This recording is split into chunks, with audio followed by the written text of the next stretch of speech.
18, el ingeniero mecánico, inventor y químico escocés James Watt mejoró el funcionamiento de la máquina de vapor, daba sin saberlo un impulso definitivo a la revolución industrial.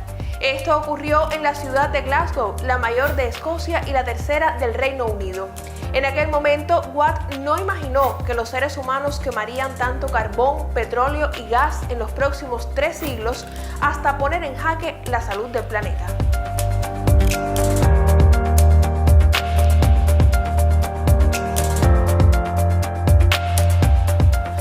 Las miradas de la comunidad mundial se vuelven de nuevo hacia Glasgow, pero esta vez para seguir los debates y negociaciones de la 26ª Conferencia de las Partes de la Convención Marco de Naciones Unidas sobre el Cambio Climático, COP26. ¿Cuáles son los principales temas de esta cita global? ¿Qué posición asume Cuba en este contexto? ¿Cómo generar acciones a favor del planeta según las expectativas en torno a esta cumbre?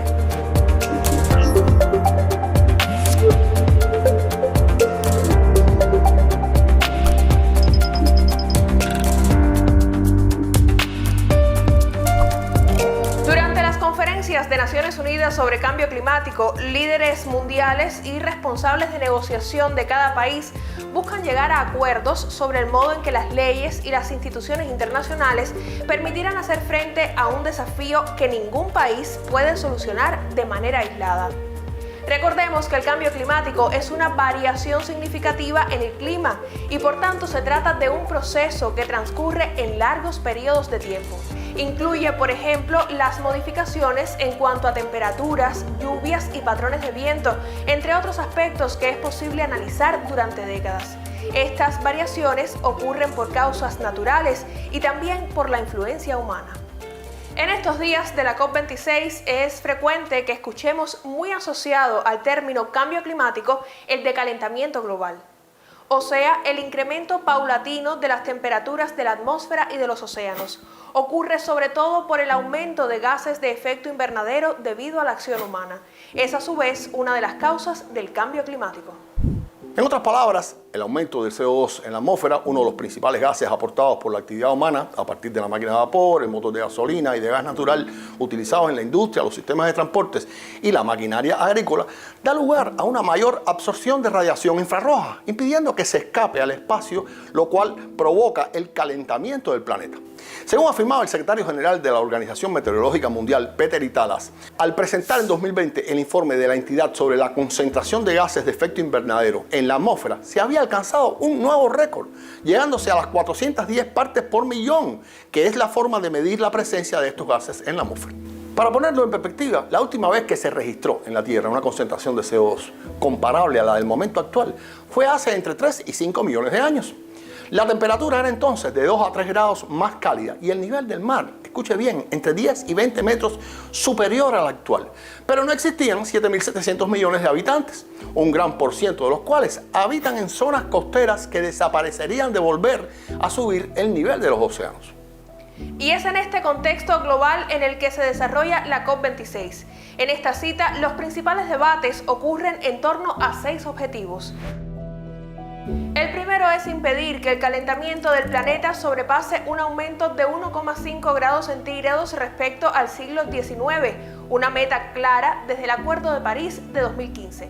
Se busca mantener viva la idea de que es posible todavía limitar el calentamiento global o el incremento de las temperaturas con relación al periodo preindustrial a 1,5 grados Celsius y lógicamente eso implicaría un esfuerzo fundamental, por ejemplo, en el sentido de que la economía mundial sea mucho menos intensiva en la utilización de combustibles fósiles, sea mucho menos intensiva en emisiones de gases de efecto invernadero y en particular en emisiones de dióxido de carbono.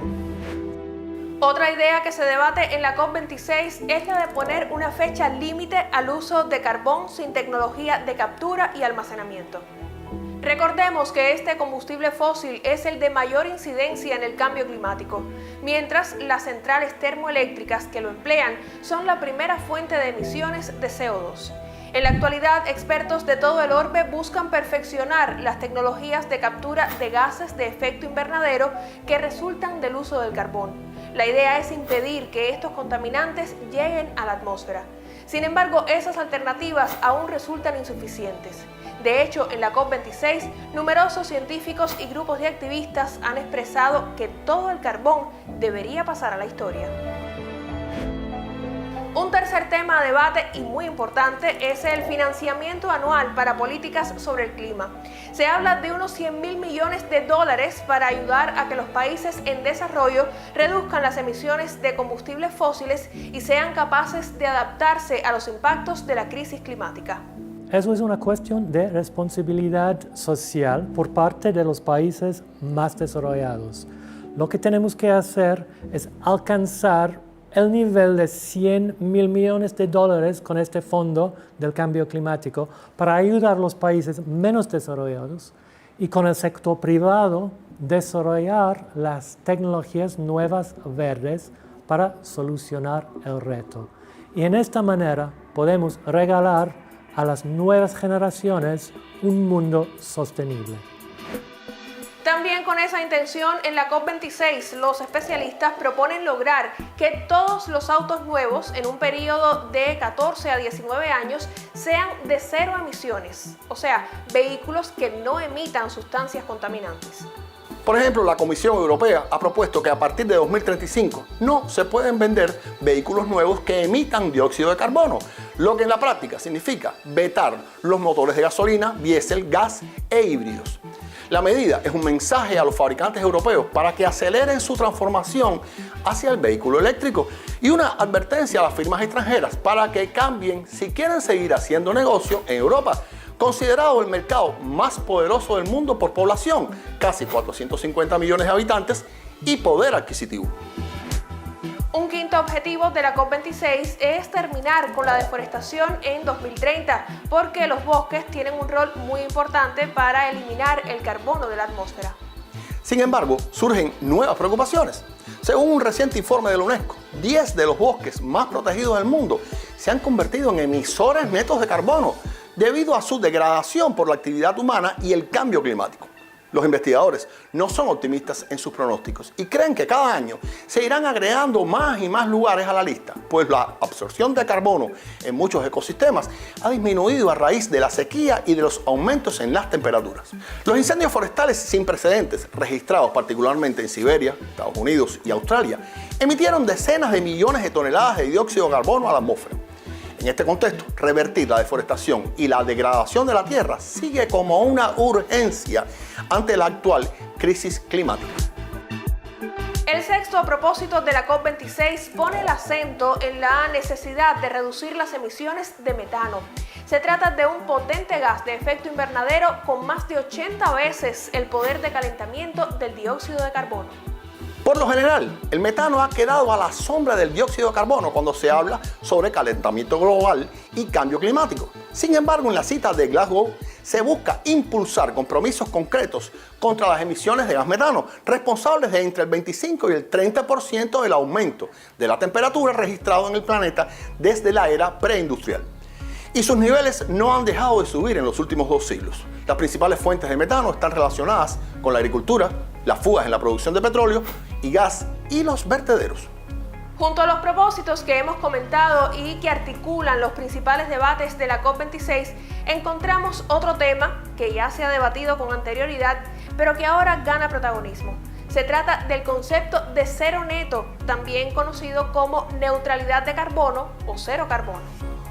Aunque es un término que no se incluye de manera explícita en la Convención Marco de Naciones Unidas sobre Cambio Climático ni en el Acuerdo de París, sí forma parte de los actuales intercambios entre especialistas.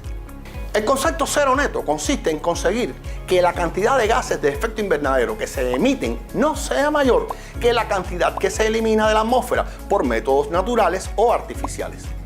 Y por tanto usted puede desarrollar un programa donde tienda a través de reforzar el bosque, cambios en las prácticas productivas, disminución de las emisiones a través de la introducción de energías renovables o la mayor eficiencia energética, se acerca a un punto donde la capacidad de su país para absorber emisiones se iguale a las emisiones que produce, lo cual equivaldría a esa mencionada neutralidad.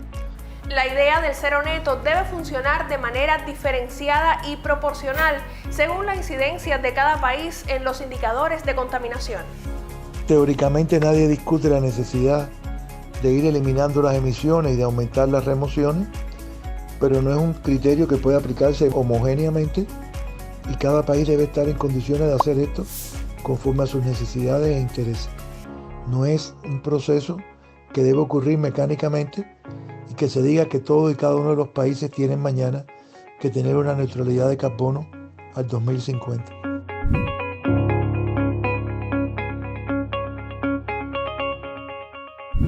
Los debates que hoy ocurren en Glasgow tienen importantes antecedentes. Por ejemplo, fue en 1992 cuando un grupo de países suscribió un tratado internacional conocido como Convención Marco de Naciones Unidas para el Cambio Climático. Por primera vez se reconoció la necesidad de controlar las emisiones de efecto invernadero que causan el calentamiento global, conectado a su vez con el cambio climático. Desde entonces, ese tratado ha tenido varias actualizaciones. Una muy importante fue la de 2015, cuando se firmó el Acuerdo del Clima de París. En aquel momento, las naciones fijaron el objetivo de limitar el calentamiento global muy por debajo de los 2 grados Celsius. Se habla incluso de 1,5 grados para evitar un cambio climático de consecuencias críticas. La diferencia entre una cifra y otra puede tener un gran impacto. Por ejemplo, en la exposición de los seres humanos a las olas de calor o a sequías prolongadas, además de afectar a otros organismos como los corales. Pero a pesar de estas alertas desde la ciencia, lograr compromisos climáticos resulta complejo. Las negociaciones han sido en general un proceso muy accidentado, muy fragmentado, en la misma medida en que los responsables históricos en la generación de este problema no han tenido la suficiente voluntad política como para asumir niveles de compromisos internacionales en términos de limitación o reducción de las emisiones netas de gases de efecto invernadero, en términos de transferencia de tecnologías y recursos financieros hacia los países de menor desarrollo, en términos de creación de capacidades en esos propios países más vulnerables. No han asumido compromisos en esas áreas que estén a la altura de su responsabilidad histórica, y aquí subrayo histórico porque es fundamental verlo con esa perspectiva. Junto a esta realidad, es importante tomar en consideración el más reciente informe del Panel Intergubernamental sobre Cambio Climático de Naciones Unidas, publicado en agosto de 2021. En ese documento, los expertos expusieron, sin medias tintas, el panorama con el que llegó la humanidad a la COP26. Entre otros mensajes, quedó claro que sí, efectivamente, resulta inequívoco el papel que tiene la influencia humana en el calentamiento del sistema climático, que los cambios que se observan son cada vez más rápidos, más generalizados, no tienen precedentes en largos periodos históricos y además de ellos, muchos de ellos son irreversibles.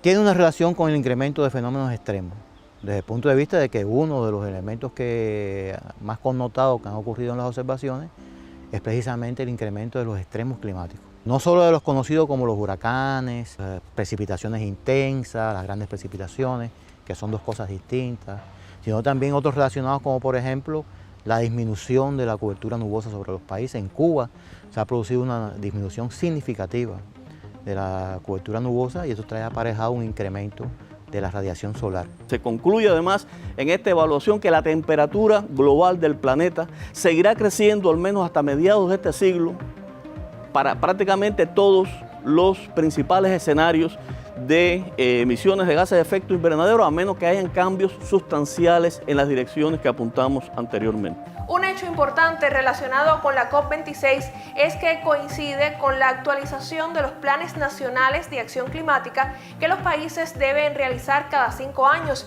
según lo pactado en el Acuerdo de París. Por eso, una de las expectativas en torno a la cumbre de Glasgow es que las naciones presenten planes ambiciosos de cara a 2030. En esas propuestas tienen un rol fundamental las contribuciones determinadas a nivel nacional. Cuba ha reconocido, y así quedó establecido en la actualización de su contribución nacionalmente determinada en el pasado mes de diciembre del año 2020, que Cuba sigue comprometida con la búsqueda de una solución global al problema del cambio climático como un reto para el desarrollo. Sigue endosando, apoyando firmemente el principio de las responsabilidades comunes pero diferenciada. Sigue apoyando con los países en desarrollo para poder realmente llevar a vías de hecho, para poder cumplir, implementar las contribuciones que puedan hacer en términos de mitigación, en términos de adaptación. Necesitan efectivamente recursos financieros, necesitan transferencia de tecnología y necesitan un fortalecimiento de sus capacidades para poder avanzar en esas direcciones. Sin ese apoyo financiero, tecnológico de los países desarrollados, los países en desarrollo difícilmente podrían asumir sus contribuciones. De hecho, la Convención indica que las acciones de mitigación y adaptación por parte de los países en desarrollo se tiene que basar en los recursos proporcionados y en la tecnología transferida por los países desarrollados. Y ese es, a grandes rasgos, el eje de la posición cubana. A partir de estas ideas y en el contexto de la COP26, conozcamos algunos de los proyectos de esta nación caribeña para hacer frente al cambio climático.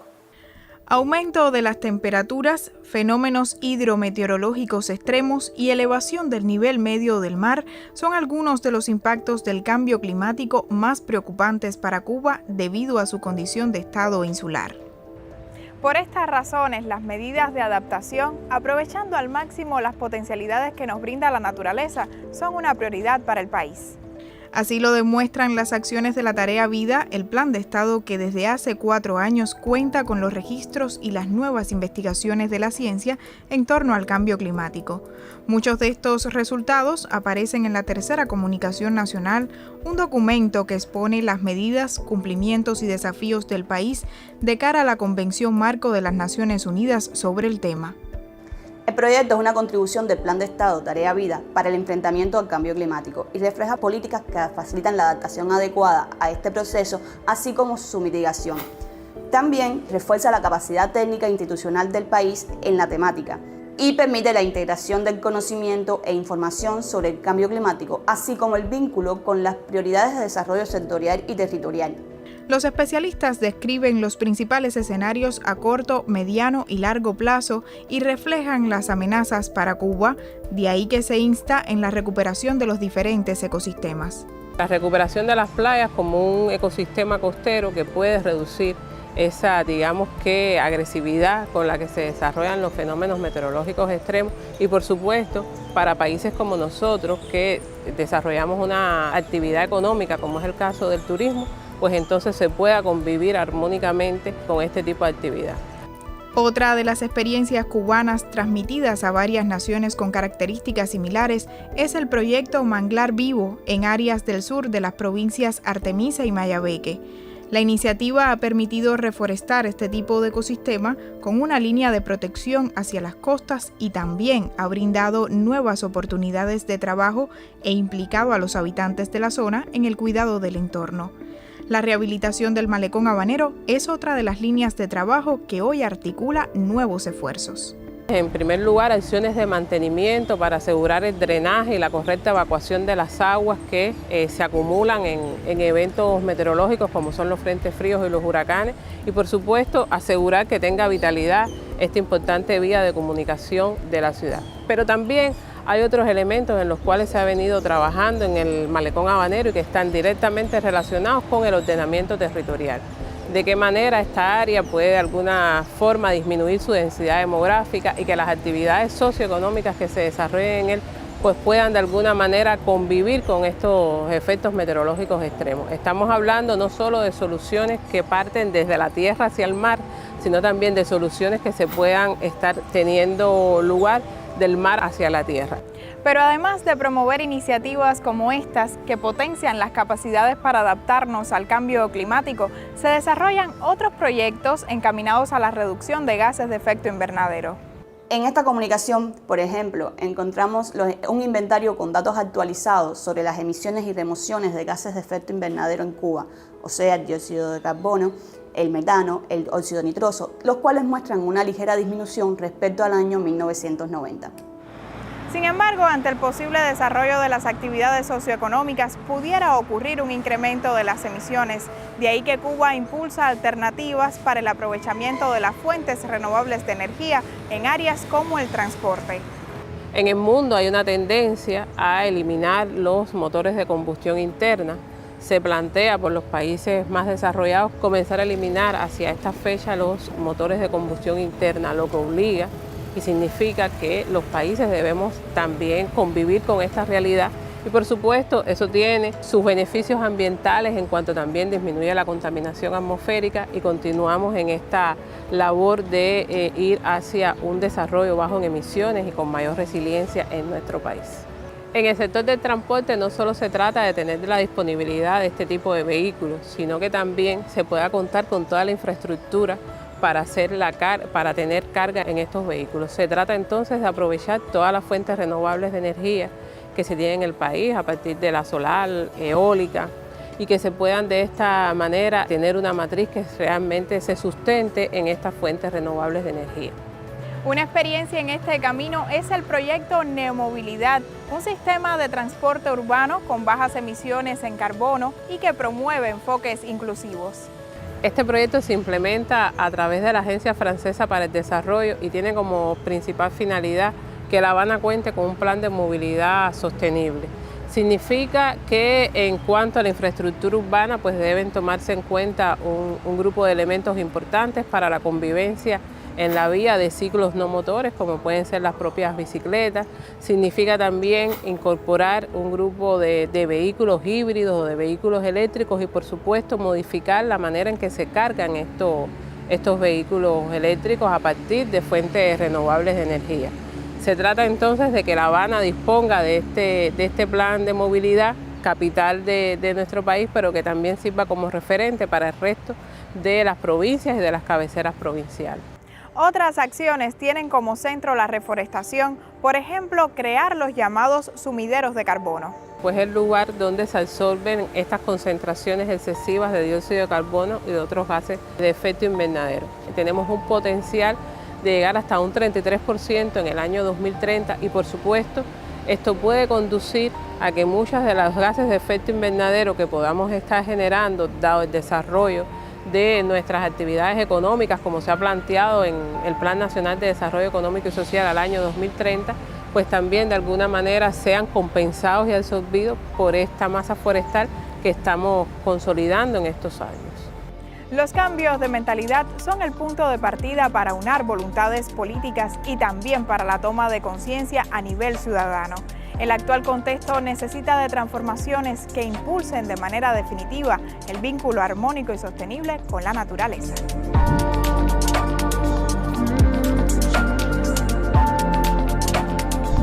En el camino de concretar acciones a favor del planeta y aunque el escenario geopolítico de la COP26 resulta complejo, las noticias ya dan cuenta de algunos acuerdos que toman forma en este contexto.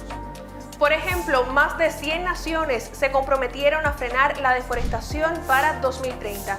También un centenar de países respaldaron el plan para reducir en un 30% las emisiones totales de metano a nivel mundial para ese mismo año. El compromiso incluye a 6 de los 10 mayores emisores de ese gas: Estados Unidos, Indonesia, Nigeria, Pakistán, México y Brasil. Esta iniciativa no formaba parte del programa de negociaciones formales de la COP26. Sin embargo, muchos la catalogan como uno de los más importantes resultados de esta cumbre debido a su impacto potencial para contener el cambio climático. Tenemos que frenar las emisiones rápido y el metano es uno de los gases que podemos reducir más rápido. Hacer eso ralentizará inmediatamente el cambio climático, porque todos sabemos que el metano es un poderoso gas de efecto invernadero. Casi el 30% del calentamiento global desde la revolución industrial se debe a las emisiones de metano. El metano incide 80 veces más en el calentamiento global que el CO2. Y hoy las emisiones globales de metano se incrementan más rápido que en cualquier otro momento del pasado. Entonces, reducir las emisiones de metano es una de las acciones más efectivas que podemos hacer para disminuir el calentamiento global a corto plazo y mantener el aumento de la temperatura en 1.5 grados centígrados. Es algo que podemos alcanzar. Acuerdos como este que propició el escenario de la COP26 ocuparon el espacio de presentación de compromisos nacionales de algunos países que no lo tuvieron listo a tiempo. Entonces estos acuerdos sobre los bosques o sobre el metano o sobre las infraestructuras y otros que se están debatiendo cubren un poco ese espacio y permiten que la conferencia tenga resultados en ese sentido. Pero son acuerdos que han surgido en el debate de jefes de Estado y jefes de gobierno, de autoridades diversas, pero los resultados de la negociación aún están por producirse y solamente se contará con ello al final de la negociación.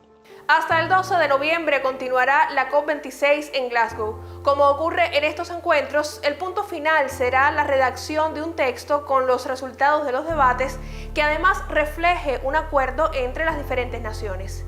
Pero mientras llega ese momento, ¿qué anticipan los especialistas y otros interesados en el tema del cambio climático? Ese tránsito que va a ocurrir con seguridad entre el uso del combustible fósil y un futuro basado en energías renovables, tanto las que hoy son de más uso como otras que puedan llegar producto del desarrollo científico, es algo que va a tomar un tiempo y que no va a quedar resuelto aquí en Glasgow. Eso no le resta importancia a esta convención, pero la naturaleza de esta convención de cambio climático y de todas las que se realizan no es dar por resuelto el tema del cambio climático rotundamente, sino dar un paso en la dirección correcta y abrir el camino a otras acciones que tendrán que seguir desarrollándose a futuro. El cambio climático es ante todo un reto para el desarrollo. Más que un reto climático, un reto ambiental, debe tener en cuenta las prioridades del desarrollo del mundo y en este sentido las soluciones para enfrentarlo deben ser soluciones justas y que no comprometan las prioridades del desarrollo de la inmensa mayoría de la humanidad. Lo más importante de esta cumbre en Glasgow es que tenemos que tomar más acción para alcanzar las promesas de París. Tenemos que poner en acción más para alcanzar el objetivo de cero neto de carbón por el año 2050. Tenemos que hacer más para mantener en alcance el objetivo de la temperatura de 1.5 grados. La COP26 entonces es una nueva oportunidad que tenemos para actuar de forma coordinada, revertir y evitar los daños que ya están causando eventos derivados de este calentamiento global. Solo queda ser consecuentes con las indicaciones que parten de investigaciones científicas realizadas a nivel global y que ahora subrayan el rol del metano en el aumento de las temperaturas globales. No es un tema simple.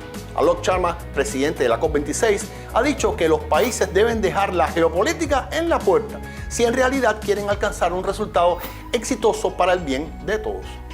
A juicio de expertos de todo el orbe, las oportunidades para alcanzar la meta de 1,5 grados centígrados dependerán de la capacidad para actuar con inmediatez a partir de soluciones equitativas pensadas con un enfoque a largo plazo. Esperemos entonces que los debates de la COP26 se traduzcan en acciones definitivas frente al cambio climático.